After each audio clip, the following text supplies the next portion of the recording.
ज्ञानेश्वरी मुंडेंचा बीड एसपी कार्यालयासमोर आत्मदहनाचा प्रयत्न। महादेव मुंडेंच्या मारेकऱ्यांना अटक करण्याची मागणी। 18 महिन्यांपासून मारेकरी मोकाट। महादेव मुंडेंच्या मारेकऱ्यांना अटक करा अशी मागणी करत पत्नी ज्ञानेश्वरी मुंडेंकडून विष प्राशन। बीड जिल्हा रुग्णालयामध्ये उपचार सुरू। हत्या प्रकरणाचा तपास स्थानिक गुन्हे शाखेकडे वर्ग। बीडमध्ये विषप्राशन केलेल्या ज्ञानेश्वरी मुंडेंवर अतिदक्षता विभागात उपचार सुरू। डॉक्टर अमोल जोगदंड यांची माहिती। ज्ञानेश्वरी मुंडे यांची प्रकृती सध्या स्थिर। प्राथमिक उपचार केले, सर्व रिपोर्ट नॉर्मल।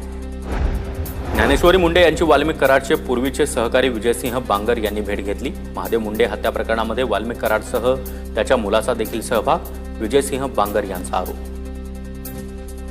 बीड जिल्ह्यातील 1035 ग्रामपंचायतींच्या सरपंच पदाचं आरक्षण सोडत जाहीर। सरपंच थेट जनतेतून निवडला जाणार। 3 वर्षांपासून सातत्याने TV9 मराठी नंबर 1